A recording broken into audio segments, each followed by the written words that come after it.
జనసేన అధినేత పవన్ కళ్యాణ్ పైన దువ్వాడ శ్రీనివాస్ గారు గతంలో చేసిన వ్యాఖ్యలపై పోలీసులు నోటీసులు ఇచ్చారు. అసలు ఆ వ్యాఖ్యలు ఏంటి, దాని మీద పరిస్థితి ఎలా ఉంటుంది, భవిష్యత్తు ఆయన కార్యాచరణ ఏంటి అనేది ఆయన అడిగి తెలుసుకుందాం. దువ్వాడ శ్రీనివాస్ గారు మనతో ఉన్నారు. సార్ చెప్పండి, అసలు గతంలో మీరు ఎలాంటి కామెంట్స్ చేశారు, అసలు నోటీసులు ఎందుకు ఇచ్చారు పోలీసులు? గడిచిన అసెంబ్లీ సమావేశాలు జరుగుతున్నటువంటి సందర్భంలో అప్పుడు మేము ఒక ప్రెస్ మీట్లో మాట్లాడటం జరిగింది. అప్పటికున్న పరిస్థితులు అంటే 2వ నెలలో ఫిబ్రవరిలో అనుకుంటాను ఈ సమావేశాలు జరుగుతున్నప్పుడు. ఆ రోజు నేనేమన్నానంటే, ప్రశ్నించటానికే వచ్చాను రాజకీయాల్లోకి అని చెప్పే పవన్ కళ్యాణ్ గారు ఎందుకు ప్రశ్నించడం మానేసినారు? ప్రశ్నించాలి కదా. మీరు డబ్బులు తీసుకొని ప్రశ్నించడం మానేశారని అందరూ చెప్పుకుంటున్నారు. నేను అదే మీకు అడుగుతున్నాను, కాబట్టి ఎందుకు ప్రశ్నించడం మానేశారు అని నేను పాయింట్ బ్లాంక్గా అడిగాను. అంతే. ఇదొక పౌరుడిగా, ఒక కౌన్సిల్ సభ్యుడిగా, ఒక ఎమ్మెల్సీగా ఇది నాకు అర్హత ఉందనే నేను అనుకుంటాను. ఇప్పుడు అధికారంలో ఉండేటప్పుడు ప్రతిపక్ష పార్టీ నుంచి వివిధ రకాలైన ప్రశ్నలు సంధిస్తాం, వివిధ రకాలైన అనుమానాలపైన, అభిప్రాయాలపైన మాట్లాడతాం. అది మా రాజ్యాంగం మనకి ఇచ్చినటువంటి హక్కు. అది నేనే కాదు, ఒక సివిలియన్ కూడా అడగొచ్చు, ఒక పౌరుడు కూడా అడగొచ్చు, సామాన్య పౌరుడు. అలాగే నేను అడిగిన దానికి వాళ్ళు ఏం చేశారంటే, ఇదే కేసు కాదు, ఇది హిరమండలంలో ఈ కేసు కట్టారని నిన్న ఎస్ఐ గారు వచ్చారు ఇక్కడికి. హిరమండలమే కాదు, రాష్ట్రంలో చాలా ప్రాంతాల్లో ఈ కేసులు కట్టారని నాకు అప్పుడే తెలుసు. నా దగ్గర కొంత సమాచారం కూడా ఉంది. అయితే ఆ కేసుల మీద అరెస్ట్ చేస్తారా లేదా, ఏం చేస్తారన్నది నాకు తెలియదు. నిన్నను హిరమండలం పోలీస్ స్టేషన్, శ్రీకాకుళం జిల్లా, అక్కడికి సంబంధించి ఒక పోలీస్ డిపార్ట్మెంట్కి సంబంధించిన వాళ్ళు వచ్చారు. మీ పైన 353 class 2, 351 class 2 and 67 IT act ఇవి పెట్టడం జరిగింది. మీకు 41 నోటీస్, 41 అంటే ఓల్డ్ సెక్షన్స్ ప్రకారం, ఓల్డ్ దీని ప్రకారం. ఇప్పుడు బిఎన్ఎస్ఎస్ ప్రకారం అయితే 35 క్లాస్ 3 ప్రకారం మీకు ఈ నోటీస్ ఇస్తున్నాం అన్నారు. నోటీస్ అందుకున్నాను. సో ఇలాంటివి ఇంకెన్ని కేసులు ఉన్నాయో, ఎన్ని వస్తాయో అవన్నీ కూడా తీసుకుంటాం. ఆ రోజు మీరు పవన్ కళ్యాణ్ పైన ఏవైతే ఆరోపణలు చేశారో, విమర్శలు చేశారో, అదే విమర్శలపైన ఇప్పుడు మీరు స్టాండ్ అయ్యి ఉన్నారా, లేకపోతే ఒపీనియన్ ఏమైనా మారిందా? నా ఒపీనియన్ ఎప్పుడూ మారదండి. ఎందుకు మారాలి? నేను ఈ రోజుకి కూడా అడుగుతున్నాను. అయితే నేను ఆ రోజు ఏమడిగానంటే, స్కీమ్స్ అమలు చేస్తామన్నారు, ఎన్నికలకు ముందు చాలా చెప్పారు, అవి ఏవి అమలు చేయలేదే, ఇది అన్యాయం కదా, మరి పవన్ కళ్యాణ్ గారు మీరు ఎందుకు ప్రశ్నించరు అన్నాను. అప్పటికి ఇప్పటికి చేంజ్ ఏంటి కనపడుతుందంటే, ఆనాటికి ఒక్క పెన్షన్ తప్ప ఈ ప్రభుత్వం ఇవ్వలేదు, కూటమి ప్రభుత్వం. ఈనాటికి చూస్తే పెన్షన్తో పాటు రైతు అమ్మఒడి మా ప్రభుత్వంలో ఇచ్చేవాళ్ళం, దానికి తల్లికి వందనం పేరున ఇచ్చారన్నది రుజువైతే ఇచ్చారు, చూశాను. తర్వాత రీసెంట్గా ఇప్పుడు రైతు భరోసాకు బదులుగా అది కూడా ఇస్తారనేసి, రైతులకు 20,000 చొప్పున కూడా ఇస్తామని కూడా వాళ్ళు చెప్తున్నారు. అలాగే బస్ ఫ్రీ కూడా చేస్తామని చెప్తున్నారు. చేస్తే మంచిదే.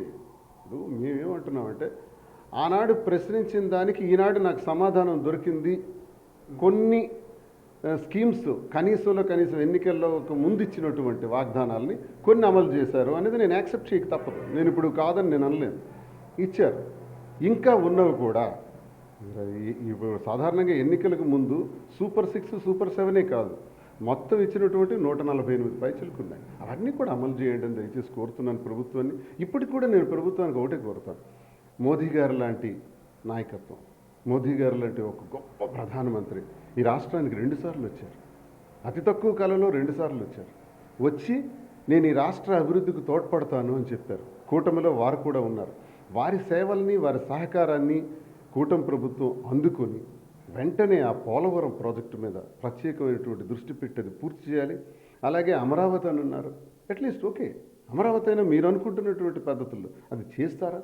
త్వరగా చేయండి అని నేను కోరుకుంటున్నాను ఒక సభ్యుడిగా. మరి ఇంతకన్నా గొప్ప అవకాశం కూడా రాదు. కేంద్రంతో ఇంత గొప్ప సంబంధాలు ఉన్నటువంటి అవకాశాలు అరుదుగా వస్తుంటాయి రాష్ట్రాలకు. నేను ఈరోజు ఇండిపెండెంట్గా ఉన్నాను. నన్ను వైఎస్ఆర్ కాంగ్రెస్ పార్టీ నుంచి సస్పెండ్ చేశారు. నా వ్యక్తిగత కారణంగా నన్ను సస్పెండ్ చేయడం జరిగింది. ఈరోజు ఇండిపెండెంట్గా ఉన్నాను కాబట్టి అన్ని వాస్తవంగా జరుగుతున్న పరిస్థితులు, పరిణామాల మీద నేను మాట్లాడతాను. ఇప్పటికీ తప్పు జరిగితే ప్రభుత్వాన్ని ప్రశ్నించే అధికారం, ఆవశ్యకత నాకుంది. ఇప్పుడైనా సరే ప్రశ్నిస్తాను. నాలో ఏం మార్పు వచ్చేది. నేనేమో సడన్గా మారిపోయి విమర్శించిన వాళ్ళని ఆకాశానికి ఎత్తినట్టు పొగిడేయటాలు, ఇంతవరకు పొగిడిన వాళ్ళని ఇప్పుడు దించేయటాలు అలాంటి దుర్మార్గమైన రాజకీయం అలాంటి మాటలు నాకు రావు.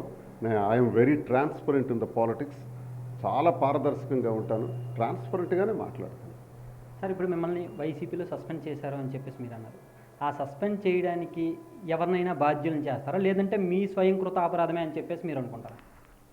నేను ఈ రోజు వరకు రాజకీయాల్లో నా చరిత్రలో నా 25 ఏళ్ల జీవితంలో 18 సంవత్సరాల అపోజిషన్, 2 సంవత్సరాలు జిల్లా పరిషత్ వైస్ చైర్మన్గా చేశాను, 5 సంవత్సరాలు చేయాల్సింది.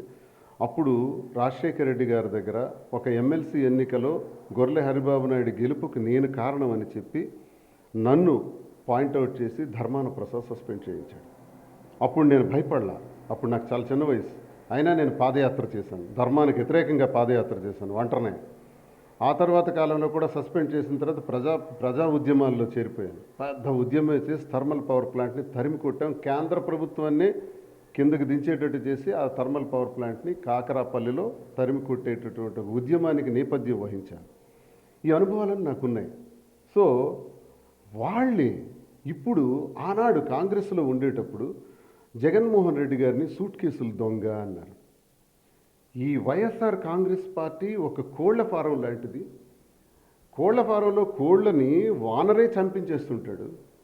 వైసీపీలో కూడా ఇది ఒక కోళ్ల ఫారం లాంటిది, ఇక్కడ ఎవరికి లైఫ్ ఉండదని అన్నది ధర్మాన ప్రసాద్. నేనేమల్లా ఆ ధర్మాన ప్రసాద్ ఈ పార్టీలోకి చేరి ఆనాడు రాజశేఖర రెడ్డి గారి దగ్గర నన్ను సస్పెండ్ చేయడానికి కారకుడైన ధర్మాన ప్రసాదే ఈరోజు మళ్ళీ చేరి వాడి సోదరుడితో చేతులు కలిపి కృష్ణదాస్తో నన్ను సస్పెండ్ చేయించారు. ఇది కారణం. నా సస్పెన్షన్కి జగన్మోహన్ రెడ్డి గారు కారణం కాదు. నన్ను ఆయన సస్పెండ్ చెయ్యాలి అనుకుంటే 22వ సంవత్సరంలోనే మా గొడవలన్నీ వారికి తెలుసు. నా పర్సనల్ ఇష్యూసే కారణమైతే 24లో మళ్ళీ నాకు టికెట్ ఇవ్వరు. పైగా గడచిన ఆగస్టు నెలలో నా ఇంటి వద్ద జరిగినటువంటి మా కుటుంబ గొడవల్లో ఆ రోజే సస్పెండ్ చేయాలి, అక్కడికి 8 నెలల తర్వాత సస్పెండ్ చేయరు ఆయన. ఇది కామన్ సెన్స్ పాయింట్. దీనికి ఏంటంటే కారణం మా జిల్లా నాయకత్వం. ధర్మాన ప్రసాద్, కృష్ణదాస్ వీళ్ళిద్దరూ అచ్చెన్నాయుడితో చేతులు కలపటం అన్నది, వాళ్ళ కుటుంబాలతో వీళ్ళకి స్నేహాలు అన్నది ఇప్పటి కాదు, గత 25-30 సంవత్సరాలుగా ఉంది. ఆ నేపథ్యాన్ని నేను తీవ్రంగా వ్యతిరేకించుకుంటూ వస్తాను రాజకీయాల్లో. ఈ జిల్లాల్లో వాళ్ళ అంతర్గత రాజకీయాల్ని, అవగాహన రాజకీయాల్ని, కింజరాపు సోదరులు, ధర్మాన సోదరులు చేసే అంతర్గత రాజకీయాల్ని చీల్చి చెండాడటం నాకు అలవాటు. నన్ను వాళ్ళు హింసించారు, నేను వాళ్ళకి టార్గెట్ చేస్తాను. మళ్ళీ నన్ను హింసించారు, మళ్ళీ నేను వాళ్ళకి టార్గెట్ చేస్తాను. విడిచిపెట్టే ప్రసక్తి లేదు. వ్యక్తిగత కారణం తప్ప ధర్మాన కృష్ణదాస్ జిల్లా పార్టీ అధ్యక్షుడు కదా, దమ్ముంటే మీడియా నుంచి నేను సవాల్ చేస్తున్నాను. క్రమశిక్షణ కమిటీకి అందిన పలు ఫిర్యాదుల మేరకు సస్పెండ్ చేశాను. ఏంటి ఆ ఫిర్యాదు చెప్పమనంటే, నీలాగా ఇసుక దందా చేశానా, లంచాలు తీసుకున్నానా, భూ ఆక్రమణలు చేశానా, ప్రభుత్వ అధికారాన్ని దుర్వినియోగపరిచానా, చెప్పండి. ఆఫ్టర్ ఆల్ నా ఇంటి వ్యవహారం, మీకు లేవా వ్యవహారాలు? తీసేయమంటారా చిట్టాపదులన్నీ? తీసేస్తాను. తిక్క రేగిందంటే ప్రతి ఇద్దరు అన్నతమ్ముల తలకు చిట్టాపదులన్నీ కూడా క్లియర్గా చెప్పేస్తాను. ఇదే కారణం అయితే నాయకుడికి కారణాలు ఏమై ఉంటాయి? అక్రమ సంపాదనలు, దోపిడీలు, భూకబ్జాలు, అధికార దుర్వినియోగాలు చేసేటప్పుడు ఎస్ అరెస్ట్ చేయాలి, జైల్లో పెట్టాలి. అదేది లేదే.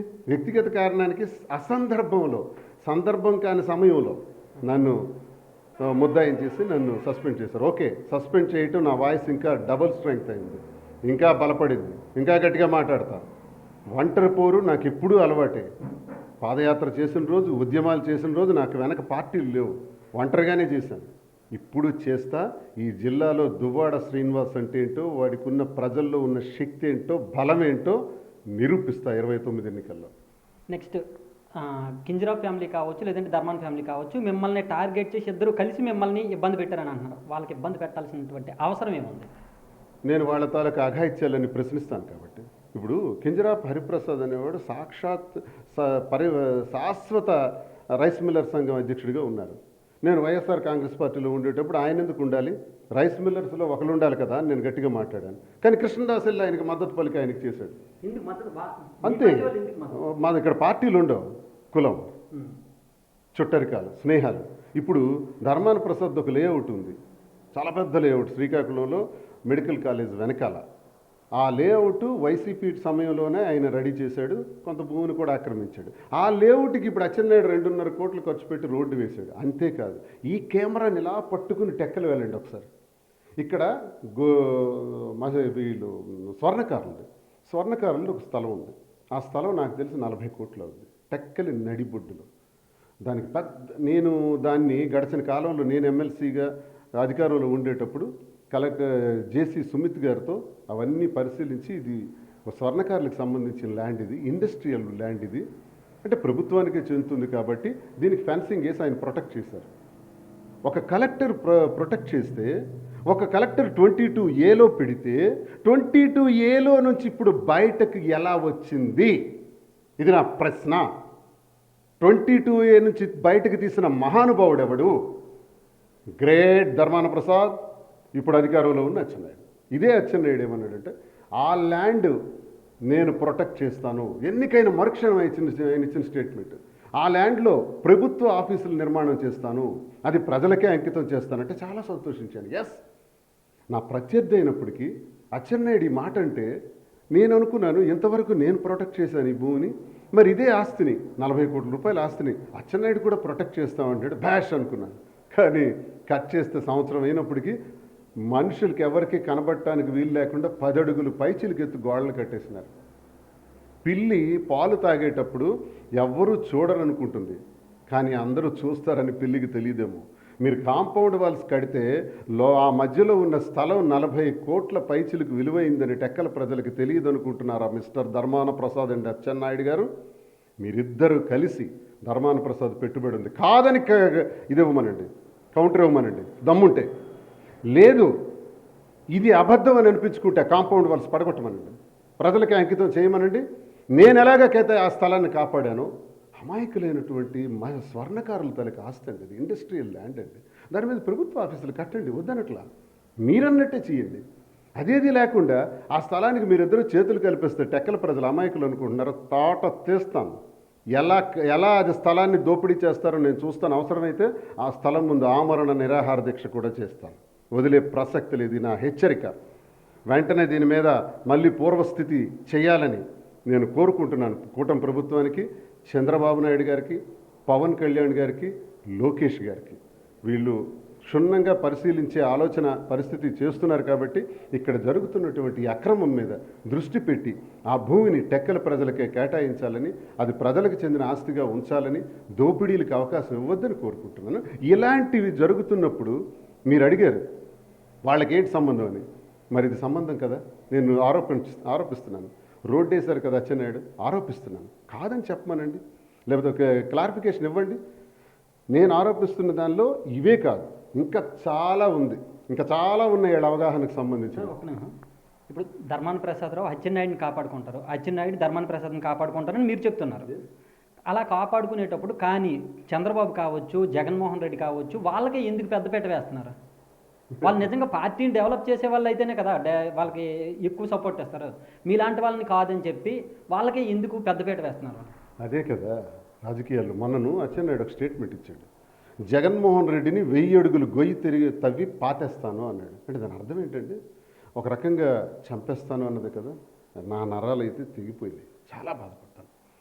కానీ ధర్మాన ప్రసాద్ కౌంటర్ ఇవ్వలేదే, జిల్లా అధ్యక్షుడు మరి కృష్ణదాస్ కౌంటర్ ఇవ్వలేదే, మరి ఈ నియోజకవర్గ ఇన్ఛార్జ్ కౌంటర్ ఇవ్వలేదే, మొత్తంగా పార్టీ నుంచి ఎవడు కౌంటర్ ఇవ్వలేదే. ఏమంటారు దీనికి? మరి నాయకత్వాలు ఎందుకు గుర్తిస్తున్నాయంటే కొన్నిసార్లు కాలం వల్ల నడుస్తుంది.